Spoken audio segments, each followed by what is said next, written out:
সন্ধ্যাবেলা নতুন বাসায় এসে পৌঁছলাম। মীরা জিনিসপত্র গোছাচ্ছে। মোড়ার উপর বসে আমি হিসাব ঠিক করছি।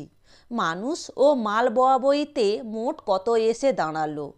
স্বামীজি এহেন সময়, অঙ্গে আলখাল্লা, খালি পা, নবীন বয়স। পদশব্দে মুখ তুলে তাকালাম।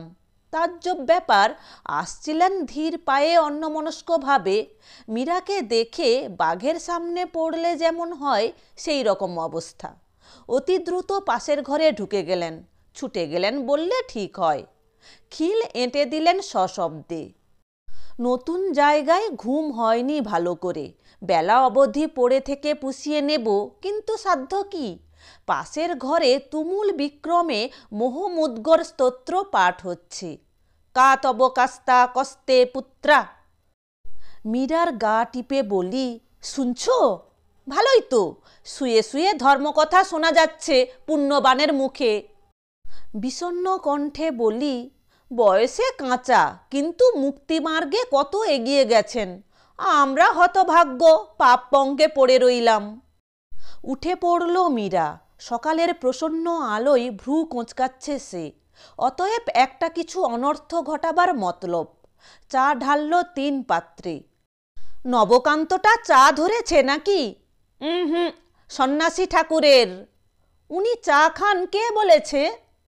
ছোকরা সন্ন্যাসী, ওরা চা খায় না আবার কি? না গো, জিজ্ঞাসাবাদ না করে পাঠিও না, হয়তো চটে যাবেন। কিন্তু মীরাকে নিরস্ত করব এমন কি শক্তি ধরি আমি? চা পাঠিয়ে দিল সে নবকান্তকে দিয়ে। দুঘরের মাঝের দরজা, একদিকে শিকল ও অপরদিকে খিল আঁটা। তাহলে ও ভাড়াটে বাড়ির দরজায় ফাঁক কিছু থাকবেই। মীরা গিয়ে চোখ রেখেছে অমনি একটা ফাঁকে। চটে যাবেন বলেছিলে না, এসো দেখে যাও। আমার হাত ধরে টেনে পাশে দাঁড় করালো। সন্ন্যাসী ঠাকুর গোড়ায় বুঝতে পারেননি অত জলখাবার ও চা কোত্থেকে এলো। নবকান্তর কাছে শুনে নিরাপত্তিতে গলাধ্যকরণ করছেন। মোহনভোগের এক একটা দলা কত তৃপ্তির সঙ্গে যে জিভে ফেলছেন ভাব দেখে বোঝা যায়। 2 দিন কাটল, কিন্তু আলাপ পরিচয় হয়নি সন্ন্যাসীর সঙ্গে। হবে কখন? বাড়িতে যে সময়টা থাকেন, ঘরের ভিতর বসে হয় রান্নাবান্না, নয়তো পড়াশুনো করছেন। বেরোবার সময়টা এমন বিদ্যুৎ গতিতে রাস্তায় গিয়ে পড়েন যে ধরতে হলে পিছনে ঘোড়দৌড় করতে হয় দস্তুর মতো। কিন্তু মীরার সঙ্গে পারবেন কি করে? তার কেমন জেদ চেপে গেছে। সেই যে তাকে দেখে মুখ ফিরিয়ে পালিয়েছিলেন সেই ঘটনার পর থেকে। ছিদ্র পথে সন্ন্যাসীর ভাবভঙ্গি লক্ষ্য করল সে এই 2 দিন। তারপর বলা নেই কোয়া নেই, দুপুরবেলা থালায় পরিপাটি করে ভাত বেড়ে বাটিতে ব্যঞ্জন সাজিয়ে নিজে ও ঘরে গিয়ে ঢুকল। আসন ও জলের গ্লাস নিয়ে নবকান্ত পিছনে। ওখানটায় পাত, জল ছিটিয়ে দে। যা ধুলো ঘরে, এর মধ্যে থাকেন কি করে? সন্ন্যাসী অতঃপর কথা বললেন, এসব কেন? মীরা বলে, খাবেন সেই জন্যে, ভয় নেই, যাতে ব্রাহ্মণ আমরা, নিজে রান্না করেছি। মজা জমে উঠল। সচক্ষে না দেখে পারা যায় না। বারান্দার দরজা হাঁ হাঁ করছে। মীরা ঢুকবার সময় খুলে গিয়েছে। সকলের অলক্ষ্যে সেইখানে গিয়ে দাঁড়াই। সন্ন্যাসী লজ্জিতভাবে না না করছেন। বলেন, কেন কষ্ট করে এত সমস্ত আনলেন? একটা মানুষ না খেয়ে মারা যাচ্ছে। ঘাড় তুলে সন্ন্যাসী ব্যস্তভাবে প্রশ্ন করেন, কে? আপনি আবার কে? উনুনে চাপিয়েছেন কি ওটা? 1 ঘটি জল গড়াবার ক্ষমতা নেই সেই মানুষ সন্ন্যাস নিয়েছেন, তিনি আবার নিজে রান্না করে খাবেন? গা রিরি করে, চোখের উপর দেখা যায় না। কিন্তু রাঁধা বাড়া তিনি তো দরজা ভেজিয়ে দিয়েই করেন, তাহলে চোখের উপর হলো কি করে? কিন্তু এত সব প্রশ্নের তাকত সন্ন্যাসী ঠাকুরের নেই। কোনো কিছু না বলে চুপচাপ বেকুবের মতো বসে রইলেন। চান টান তো ভোরবেলা সেরেছেন, বসুন খেতে এবার। হাতটা ধুয়ে নিন ভালো করে, দেরি করবেন না, আমার অনেক কাজ। আগে হ্যাঁ, বসবো এক্ষুনি। তারপর সাহস সঞ্চয় করে ক্ষীণ কণ্ঠে সন্ন্যাসী বললেন, আপনি তবে আসুন গে। কেন? কাজ আছেন কিনা বললেন। খাওয়া হয়ে যাক আপনার, তারপর যাব। একখানা টুল টেনে নিয়ে মীরা চেপে বসল। সরাসরি প্রশ্ন, সন্ন্যাসী হয়েছেন কেন? মুখ নিচু করে সন্ন্যাসী গভীর মনোযোগে খেয়ে যাচ্ছেন। মীরা বলে, জবাব দিন। ঈশ্বরের পদাশ্রয়ে পড়ে আছি। বুঝলাম, কিন্তু আনাড়ি মানুষ বাহিরে বেরিয়েছেন কোন ভরসায়? সংসারে ঈশ্বর নেই?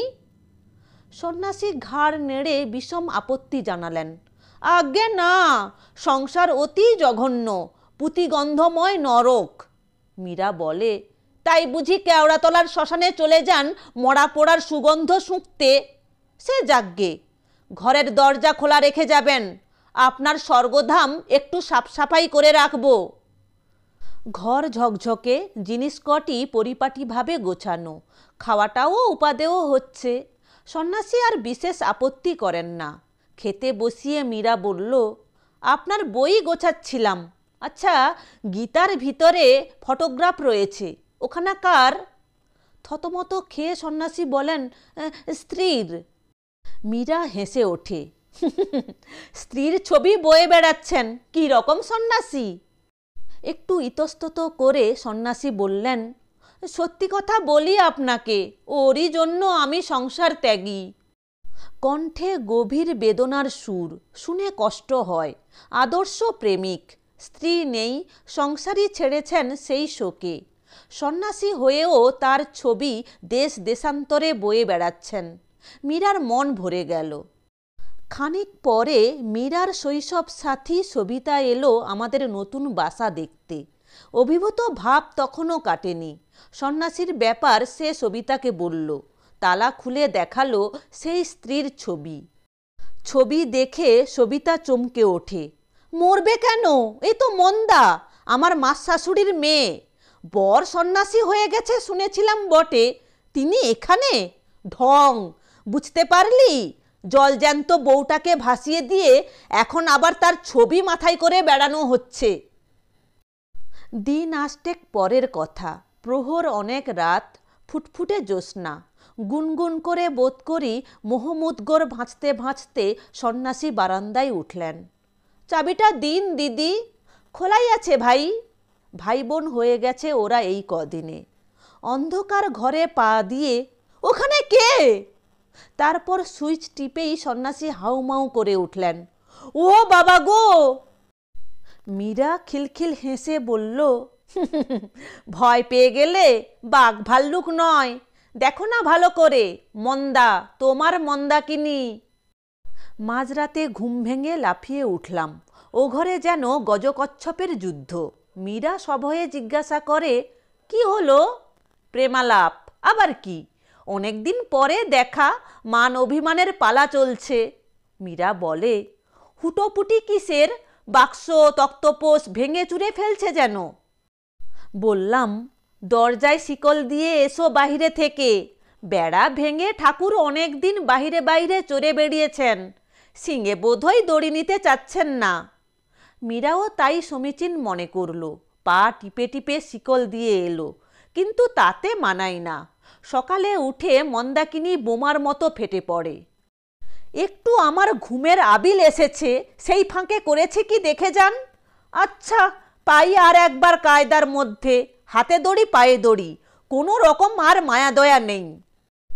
মায়া দেখানো চলে না বটে এ হেন স্বামীকে। দরজা খুলতে পারেনি তো জানলার শিক খুলে সেখান থেকে পচা ডোবার মধ্যে লাফিয়ে পড়ে ওই দিক দিয়ে পালিয়েছে। প্রাণের পরোয়া করে না, সন্ন্যাসে এমনই আকর্ষণ। এক পোস্টকার্ড এলো মীরার নামে, ঠিকানা নেই, কলকাতারই কোনো এক স্থান থেকে লিখেছে। ডাকের ছাপে বোঝা যায় লিখেছে, দিদি এমন বিশ্বাসঘাতকতা করিবেন স্বপ্নেও ভাবিতে পারি নাই। শান্তির বাসা ভাঙিয়া দিলেন। দাম্পত্য আলাপন নিতান্তই যদি কানে না গিয়া থাকে, ঘরের অবস্থা দেখিয়া বুঝিবেন কেন সন্ন্যাসের পথে আসিয়াছি। অস্বীকার করিব না, বয়সের দোষে কিংবা অন্য 10 জনের ঘর গৃহস্থালী দেখিয়া মাঝে মাঝে মন দুর্বল হয়, সংসারে ঢুকিবার ইচ্ছা জাগে। তখন ওই ছবি বাহির করিয়া মন্দাকিনীকে মনে করি। মোহমুদ্গরের চেয়ে অধিক কাজ দেয়।